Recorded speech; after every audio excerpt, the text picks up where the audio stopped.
Presidential candidate vying for the number one seat in Nigeria come 2023 graced the Presidential Townhall on Human Rights organized by the National Human Rights Commission and Office of the Resident Coordinator of the United Nations. Presidential candidate of Action Alliance, Hamza al-Mustafa, specifically advocated drastic reforms in the country's justice administration and the court system for advancement of rights. The primary thing that comes here is illegal detention.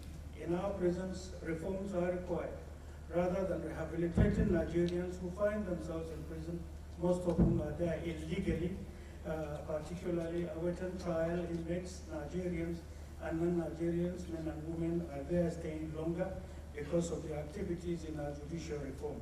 So we in Action Alliance have already looked at the problems in Nigeria, with me as an example, who was heavily persecuted for 15 years with torture in 5 years, 2 months that I survived. With my experiences, we have now brought together and updated our manifesto, believing that prison will become a productive point from psychological to physical in terms of education and productivity into our economy and social life. Second is the issue of police in itself. From 1981 to date, our police actually got it wrong. So we shall separate the primary responsibilities of our police to the secondary. That is, primary responsibilities of police goes to the police. Investigation goes to another body centrally, so police will have reorientation, because we believe having the two powers merged with the police will continue to have human rights abuses. Reforms will also touch on the ministerial offices. The Office of Attorney General shall be separated from the Minister of Justice, just for these obvious reasons, so that there will be checks and balances. We shall encourage the judiciary to come up with reforms to meet the standard of the day, meaning supporting the judicial criminal investigation trials today to use electronic means so that there will be speedy trial for inmates. African Action Congress presidential candidate Showore also spoke on rights. Our political party are not just looking at rights from the physical rights alone. We are more interested in those rights that were signed by Nigeria, known as economic, social, and cultural rights. And what it says is that you must have rights to decent living, to have access to jobs, you must have rights to the dignity of human persons, to clean water, sanitation. But the interesting thing about these rights for Nigeria is that they are not enforceable. So you have a variety of plethora of rights that you cannot enforce. And when you approach our courts, the owners of Nigeria will decide not to respect your rights, even when you have won clearly in their own courts against them. So our party has set out to ensure that these rights are going to become enforceable when we come to power in 2020. And we are very interested in social, economic, and cultural rights, because without this right, you are nobody. In fact, it is the violation of this right on a serious scale that make our leaders look down on us.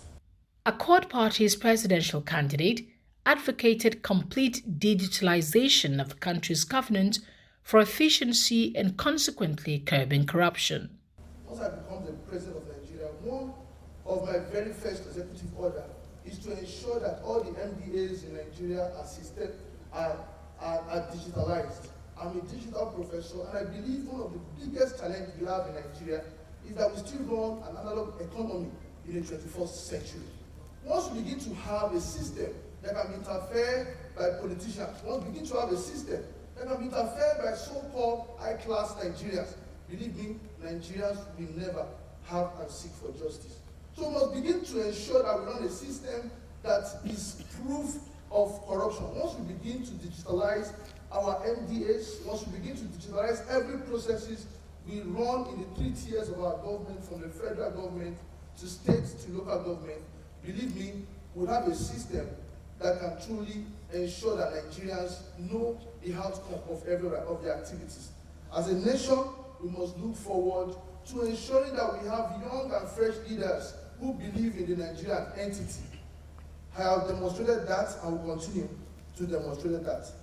Presidential candidate of Action Democratic Party, Sani Abaji, spoke on economic growth and leadership. Our government, we will ensure that there is effective separation of powers, meaning that the three tiers of government will function independently and harmoniously. We will also ensure that the courts are independent and they are open and they are fair in their judgment. What I'm mentioning, these are the ingredients of good governance, and that is what we are lacking in our climate. That is why you find corruption is at its highest peak, and that's why you find people who have been found wanting, you don't see them being punished. So our government will ensure that Nigeria assumes its mandate, which is a great nation, because we have all it takes. Our government, we are going to address one issue, which is that of poverty. Poverty is not something that should be allowed, because freedom to choose, freedom to associate, freedom to do anything, you have to be, first of all, free from poverty.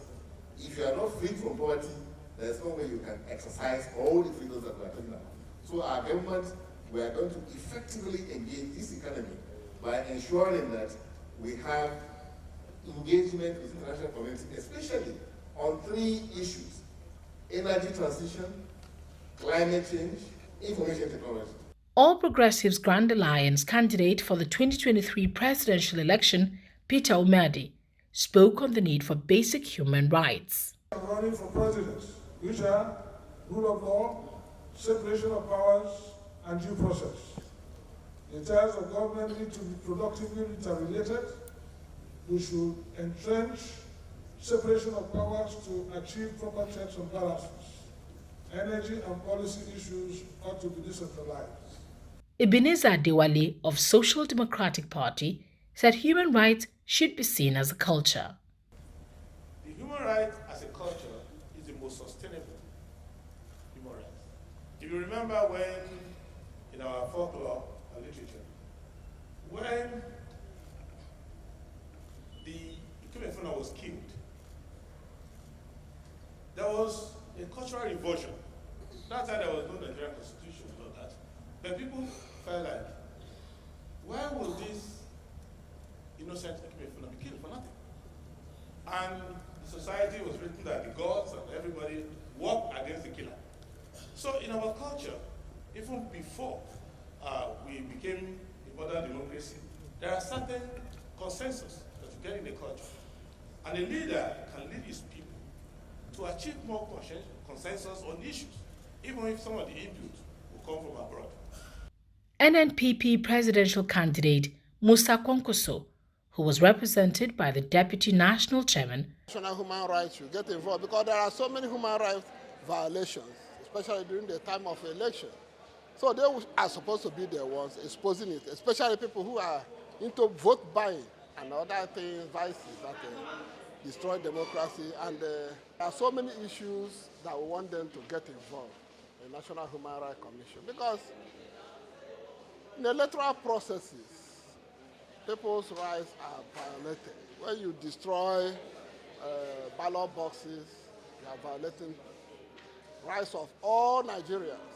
Meanwhile, the presidential candidates for the APC, PDP and LP Labour Party were absent at the town hall meeting.